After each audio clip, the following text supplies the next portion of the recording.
The Mississippi 2024 recruiting class is looking like it could be generational in nature. Now, if you look at that, we'll tell you the players that are involved. We'll tell you the schools that are coming out of them. Some have already committed. We will talk about it all for the next 25 minutes or so on the Locked On Ole Miss podcast.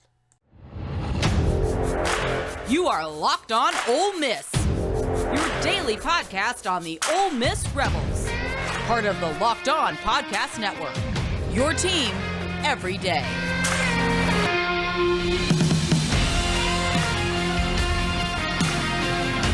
All right, welcome to the Locked On Ole Miss podcast. I am your host, Stephen Willis. Thank you very much for tuning in. I do want to let you know that today's episode is brought to you by FanDuel Sportsbook. It's the official sportsbook of Locked On. You can make every moment more. Visit FanDuel.com/LockedOn for more information and to get started. Also, thank you for making the Locked On Ole Miss podcast your first listen every day. We are free and available wherever you get your podcast, including YouTube. So do us a favor, subscribe to the YouTube channel, hit the bell for notification, participate in the comments down below, and upvote the video itself. We would appreciate it. And, you know, we are going to continue the theme of football in every single show, but it's going to be a little bit different today. It's going to be a nice little twist. And we're going to talk about the recruiting class and how that affects Ole Miss moving forward in the state of Mississippi. We were going to interview Mike Espy a couple of days ago. He came down a little ill. We're going to try and catch up with him next week. But specifically to talk about the 2024 recruiting class. I mean, this is really, really impressive. Whenever you look at the players that are available, here's the consensus from On3, where you can see all the rankings from all these services that are out there. And you got Kamarian Franklin, who eventually is going to be a consensus five-star. He is this year's Suntarian Perkins. He will be the stud that goes on, and it will be an Ole Miss, Tennessee, Georgia, Alabama. Pretty much everybody that's anybody is going to be recruiting this player. Now, after that, though, you expect 4 or 5 players that would be 4-star or better that Ole Miss would be in on, or something like that. The Mississippi class has players ranked at least 4 stars, 14 deep. They go 14 deep. I thought that maybe this class could get to 15. There's a chance it could go over 15 at this point. We'll talk to you a little bit about. We got Daniel Hill, who the On3 recruiting prediction thing is saying it's an Alabama-Mississippi State game. Good linebacker, very athletic. John Garcia really liked him. Braylon Burnside. This is a commit prospect for Ole Miss over the next couple of months. Really, really good player. He's the number 3 player in Mississippi. Comes in at 168 nationally. Good player. He's a consensus 4-star.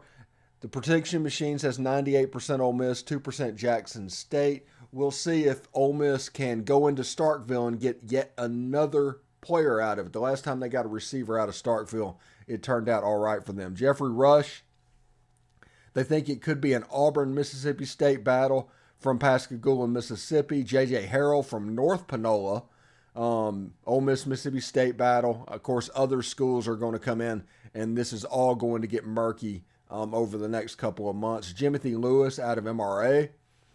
He, 4-star in 3 straight things. Ole Miss, 45%. Georgia, 20%. Noreel White, who everybody says is just an absolutely electric receiver. An absolutely electric receiver. You're just going to have to deal with him. Jamonte Waller, the defensive lineman out of Picayune. We talked about him a couple of weeks ago with John Garcia. Real similar in build, real similar in almost the way he's risen through the ranks as a DJ Holmes. So it would be that type of player. It's one of the reasons also that On3 has him rated so lowly is because they are very size, speed, metric dependent. ESPN is more of a on-the-field dependent, and Rivals and 247 are just kind of in between at the moment. Cameron Beavers on a visit to Texas either this weekend or last weekend. The defensive lineman out of Bay Springs should be interested to see that. They're saying Ole Miss, Alabama in the prediction matrix, but again, do not discount people. Now, this is where it gets a little bit weird. You have Julius Pope, who two of the services have not even rated. One is rated nearly a 4-star. The other is rated a 4-star. It's a South Panola in Batesville. This will be relatively interesting as well. And if you look at this, it keeps going. Keeps going. Terrence Hibbler out of Holmes County. They're saying it's a state Ole Miss battle, with the state having the advantage. Chris Davis, the running back out of Picayune, state Ole Miss battle. Ole Miss has the advantage there. Isaiah Autry, Ole Miss has the advantage over state there. You can see this happen. Anthony Maddox is actually committed to Texas A&M. These are all players that have been rated 4 stars in Mississippi by a recruiting service. And the last one is Anthony Maddox, but close and right on the edge. I just want to point out, if you look at that Fred Clark, if you look over on the left on the on-3, 90 is what you need for a 4-star. So if he goes up 1 point, Mississippi has yet another 4-star. And if you look at the list, like after that is Trey Petty out of Starkville. He's a 3-star player. But, you know, Jeremy Scott, who Ole Miss loves, he's the guy that has a chance to move up. He's 6'4", 185, excellent metrics. John White out of MRI. Those are the players in the state of Mississippi that are ranked at the moment. And 14 out of 18 have at least a 4-star rating on one. And it's only going to go up. We are in the middle of combine season, so it's only going to go up. And it'll be interesting to see exactly how it gets done by rivals, by, you know, whoever. It's really interesting because this Mississippi class, it is turning out to be generational in nature. It just is.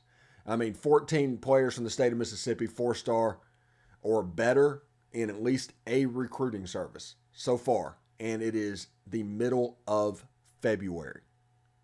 It's only going to go up. Nobody's played games. We haven't even done the combines yet. Once that happens, there are going to be people that make a move.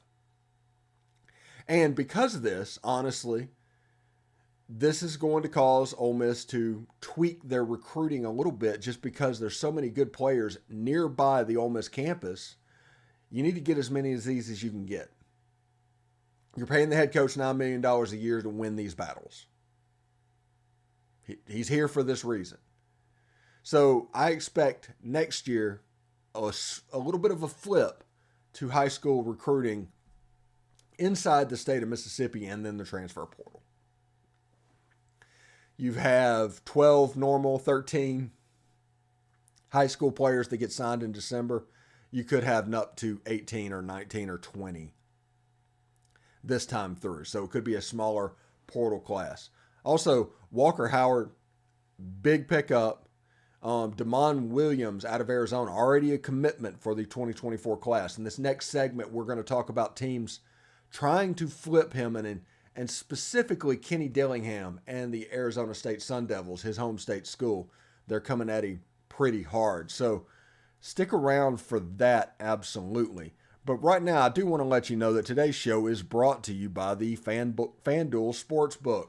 It's the midway point of the NBA season, and now is the perfect time to download FanDuel. It's America's #1 sportsbook. Because new customers get a no-sweat first bet, up to $1,000. That's bonus bets back if your first bet does not win. Just download the FanDuel Sports app. It's safe, secure, and super easy to use. Then you can bet on everything from money line to point scores to threes drained. Plus, FanDuel even lets you combine your bets for a chance for a bigger payout with same-game parlay. Now, we realize that in the state of Mississippi, you have to go to a casino to gamble on sports. I understand that. But if you are in Tennessee, if you are an Ole Miss fan there, if you are an Ole Miss fan in Louisiana, you do have the access to the FanDuel Sportsbook app, and you can do that. Hey, if you're in North Mississippi and you go to Memphis, you can download it. While you're there, place a sports bet.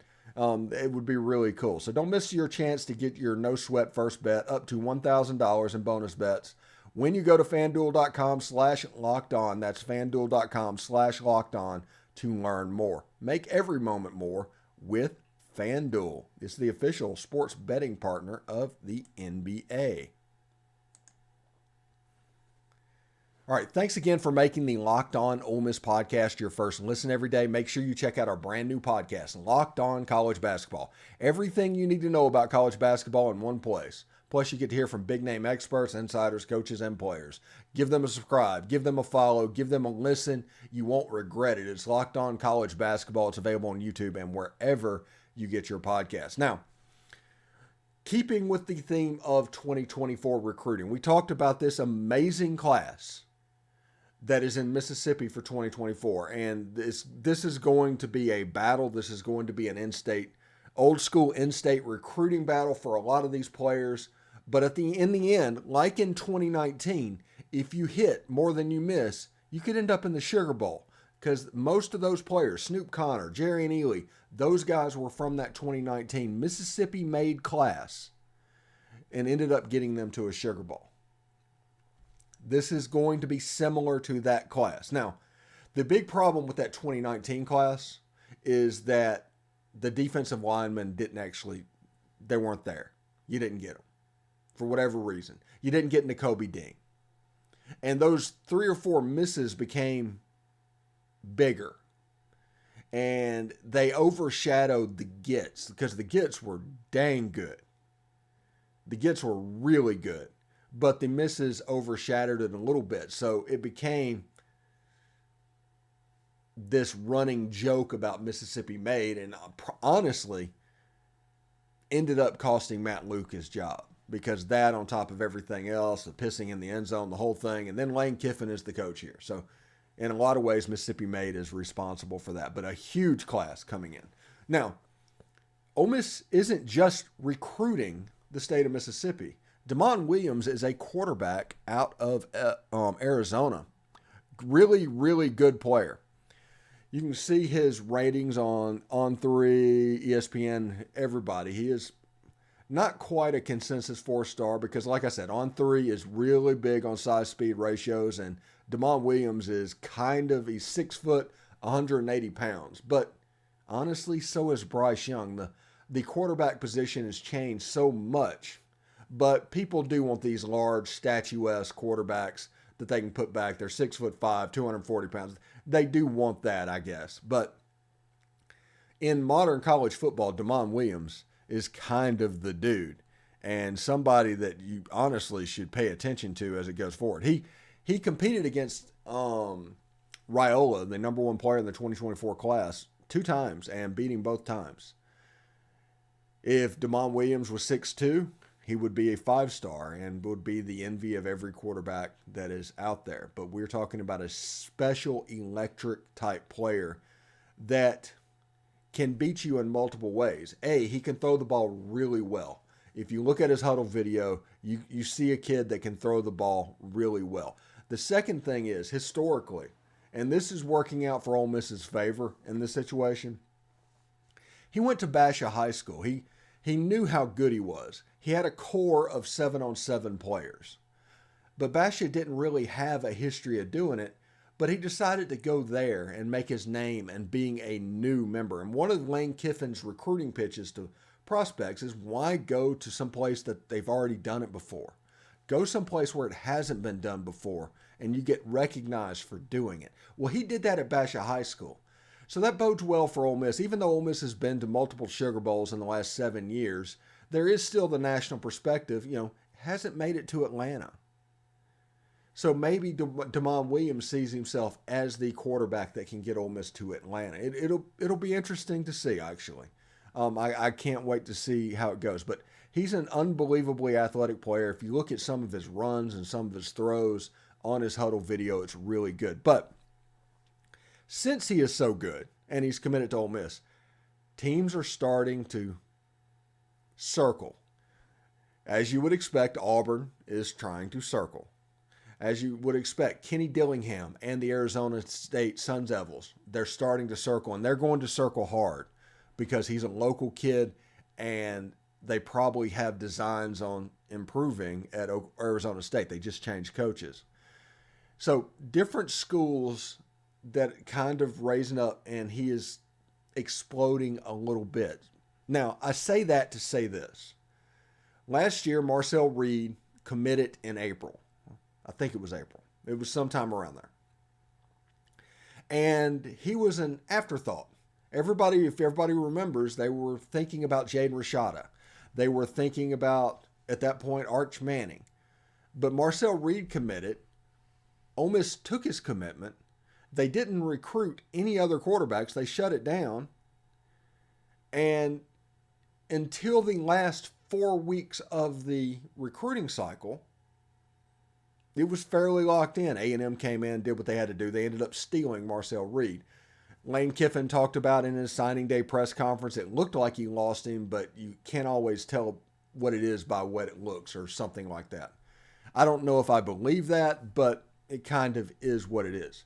But my point is, teams coming on this earlier means Ole Miss is going to have a fight. They're going to have to fight, and it's a good thing. It's like I tell you all the time, you want teams to want your players, and you want them to do everything they can to flip them. Now, obviously, you want them to stick around, but other teams coming in after your players that you have committed, that's a good thing. That's a sign that you have recruited somebody that they have evaluated similarly to you. You don't have a situation where Zach Stout is coming in at quarterback or something like that. You have something to where they can really, really make a name for themselves over the next couple of weeks. Now, I'm curious what Damon Williams, is he going to do the post-game All-Star Game tour? Is he going to be that good? Because if you look at him, we'll bring it up again real quick just because I like this graphic. 3 out of the 4 have him at 4-star. Now, ESPN has him at 156 in the country. Why is that important? Well, ESPN and Under Armour, they're attached at the hips for the Under Armour All-American Game. So ESPN and the rankings, that's going to be a similar thing. So that being the best ranking tells me that he has a shot to get to Orlando if he wants to. 247, they're the San Antonio people. That's the second highest ranking. And then you have Rivals and On 3. They're not really doing anything yet. I think somebody's going to eventually jump on the Polynesian Bowl just because they can. But we will see if there's a post-game All-Star game in his future. All right, when we come back, we are going to hear from Tim Thomas. We're going to talk about the Ole Miss Auburn basketball game from a couple of nights ago. Ole Miss played well, got to the very end, and just went ice cold.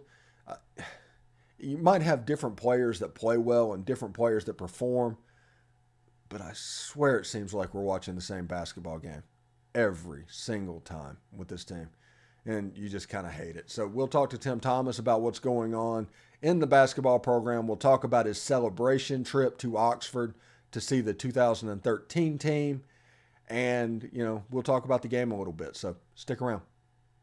All right, thanks for making the Locked On Ole Miss podcast your first listen every day. We are, in fact, free and available wherever you get your podcasts, including YouTube. Do us a favor, subscribe to the YouTube channel, hit the bell, comment down below, upvote the video itself. It would be appreciated. I'm here for his weekly segment with Tim Thomas talking about the Ole Miss men's basketball team.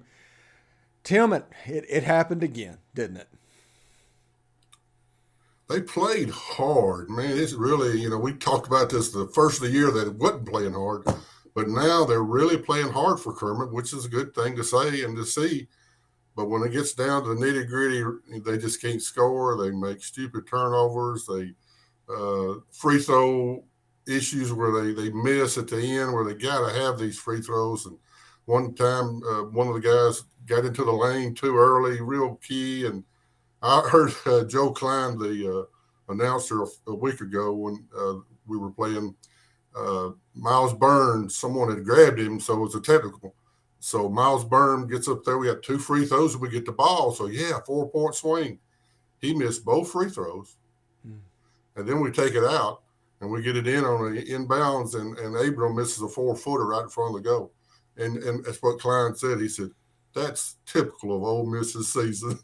You get a 4-point swing and you don't score at all. But you got to admire them playing for Kermit. You got to admire them putting it all out. He did again. He went to the veterans late in the game, and he just didn't come through with offense, as we've talked about all year long. Yeah, it's one of those games. The good news from this game, if you're an Ole Miss fan and watching this game and are looking for any signs of life, Matt Morel finally had that game that we've been waiting on Matt Morel to have. And if he can do that against LSU Saturday, that's a game that Ole Miss can get. Ole Miss can win that game.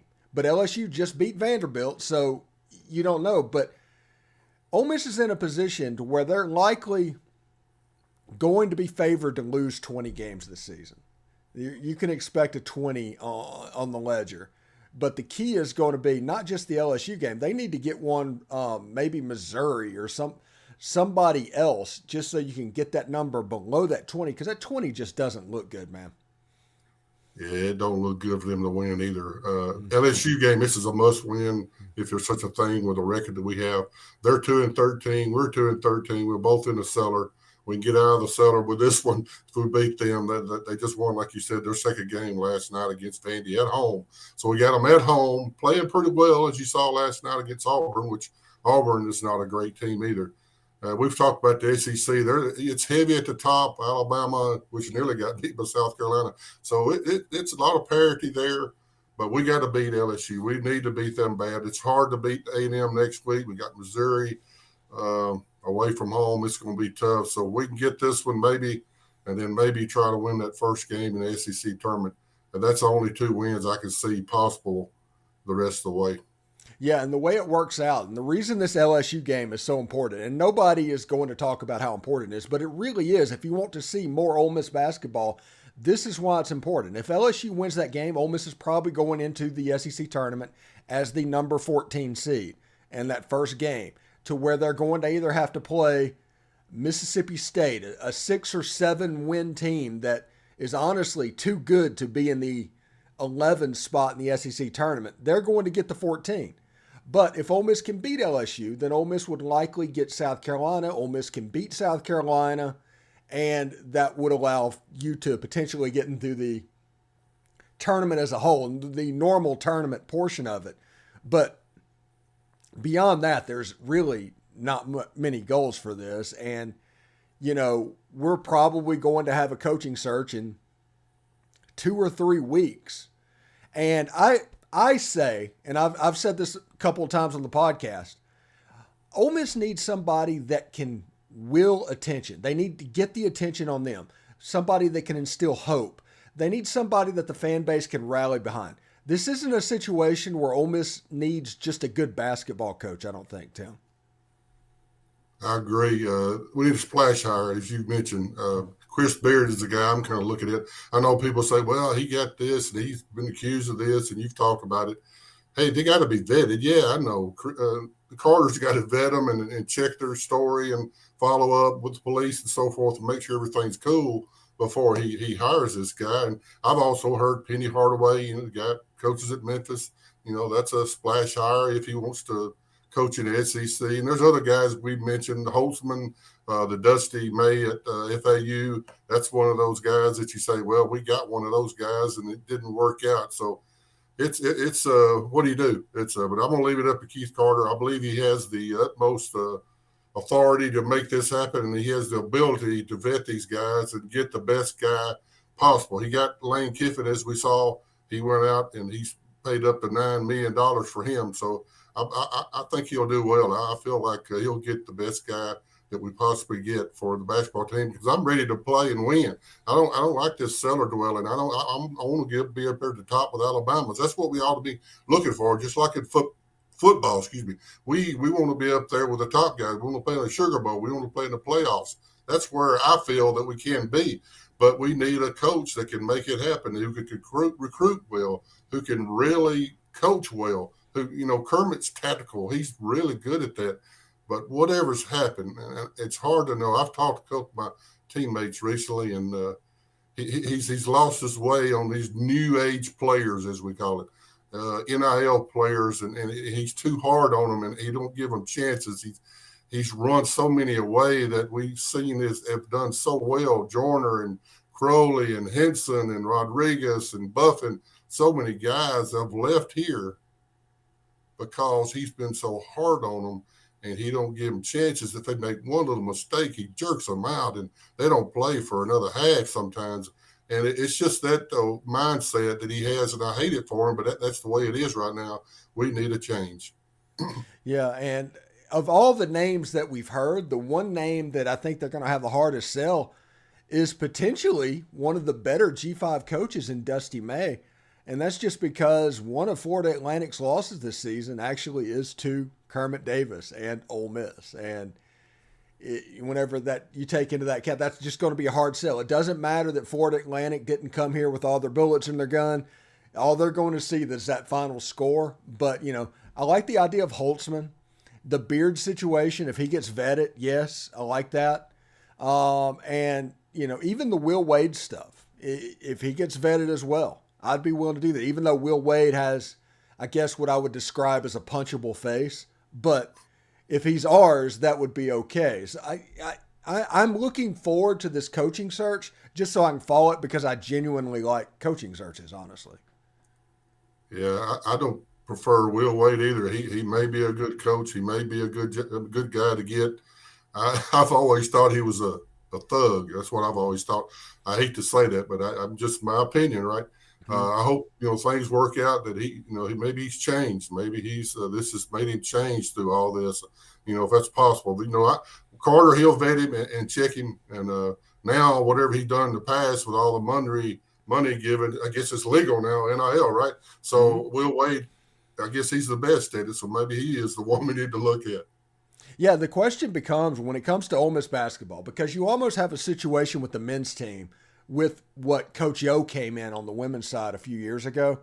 Whoever takes the job, they're going to have to recruit, and they're going to have to recruit lights out, and they're going to have to transfer portal, because they're going to have to basically overhaul this whole team.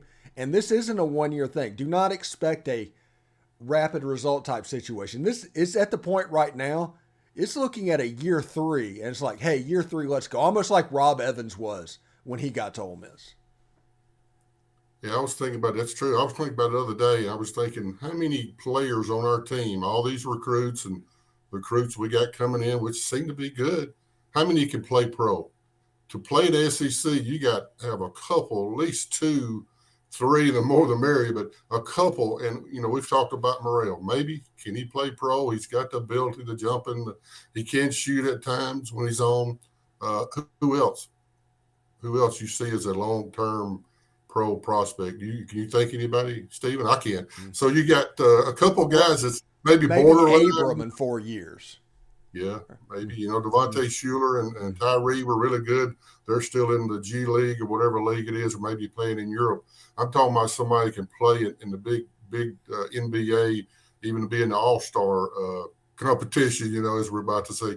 And I was watching something the other day, Kessler, the guy from Florida, and there's several other guys, the guy from Alabama, Sexton, they're NBA All-Stars.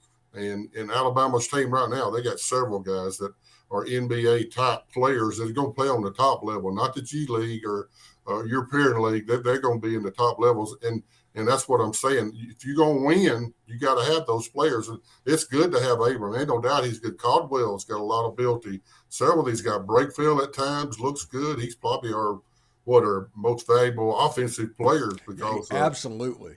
Morel. But who's our defensive player, Stephen? Who is our best defensive MVP? Who do you think MVP? Oh, it would be Miles Burns, but he's so offensively challenged. I mean, Miles is my boy. Everybody knows that. But he took it to the whole way. I was proud of him last night in a couple games, even the state game. You realize, you may have seen it, the last 2 games, he said 13 steals combined, the last 2 games. Is that unbelievable? You see some players don't have that many in their whole career, or at least for a year. That just he's a hustler, a go-getter. I know why you like him. I love him too. I enjoy. I considered myself not a Miles Burns with that talent, but I was a defensive player. I was a rebounder, and if I didn't do that, I didn't play. I wasn't offensively. I was offensively challenged. That I've talked about. I could score inside short shots, kind of like Robert Allen. Robert Allen last night goes out and throws up a 3. I heard the announcer say, "What?" Because he's like me. He don't belong out there. He might hit 1 out of 10. 1 out of 11, but yeah, that's still 8% or 9%. It's not. Our team just does you say stupid? I don't know. There are things that they do, basic basketball principles, and they don't even do them. So it's something that hopefully will get us a new coach in here. I'm for it. I think I talk to my teammates. They're for it. They say there needs to be a change, and we'll see how Keith Carter comes through and he does his job, and hopefully we'll get us a great person in here, a great coach that can really recruit and bring us back up to the top. Yeah. And Tim, talk about, you went back to Oxford for the championship celebrations over the state weekend. Talk a little bit about that weekend before we get out of here. Yeah, it was for the 2013 group mostly. Marshall Henderson, I saw Snoop White and Millie House kid. It was mostly for them. They had a video from Andy Kennedy and Buckner, some of the other guys that had played that couldn't make it. But it was just kind of a celebration. They brought them in at halftime and announced them and got them a good. It was a good crowd there, actually. Of course, the baseball team, they just got through winning over Delaware. And I think it ended up being like 7,000 folks, just a little bit more than the ladies' game. So it was a good, decent crowd for that time of day and this time of the year. So that was a good part of it. It was mainly for them just to celebrate the 10-year reunion. We had a 20-year reunion several years back. The one that I was a part of in 1981. That's been a while ago for a lot of you guys. I think, Stephen, how old were you now? Tell me again. 5 years. I was 5. Okay. Yeah, I was 5 years old. So, but it was a great time, tremendous period of my life, sports-wise, that I have to rate up to the highest. Yeah, it's pretty good. And remember, for everybody, this LSU game is actually important. For a player like Miles Byrne, that's absolutely leaving everything out on the court, I just want him to get another W. I want him to get a win. I want him to feel good because he's given absolutely everything he has to the Ole Miss basketball team. He might be a minus outside shooter, and in this age of college basketball, that's a problem. But he's done everything that he possibly could do, and probably right now he's our second best player behind Jamin Brakefield. True, and defensive-wise, like we said, he is the MVP of the team. He's a hard worker, this guy. You just watch him work. He's like a magician. He sees things ahead of. He sees that the pass coming.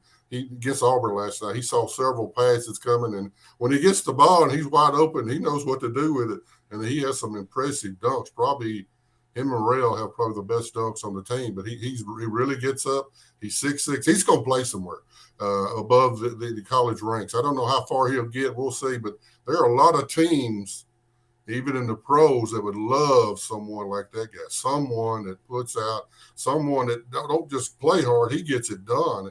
Like we talked about, 13 steals in 2 games. That's not even thought of. So I look forward to seeing him playing, if not the NBA big level, but at least the G League. I think he's going to get a chance to play. Yeah, he essentially needs a shot blocker, or not, a shot doctor, I should say. Yeah. Just sit outside the arc, shoot threes over and over again till he gets proficient at it, because defense, three-point shot, if he can do both of those, he'll play for 10 years. A lot of them practice. I know Morel's been practicing. You know he has been trying to get it, but in the game time, it's totally different.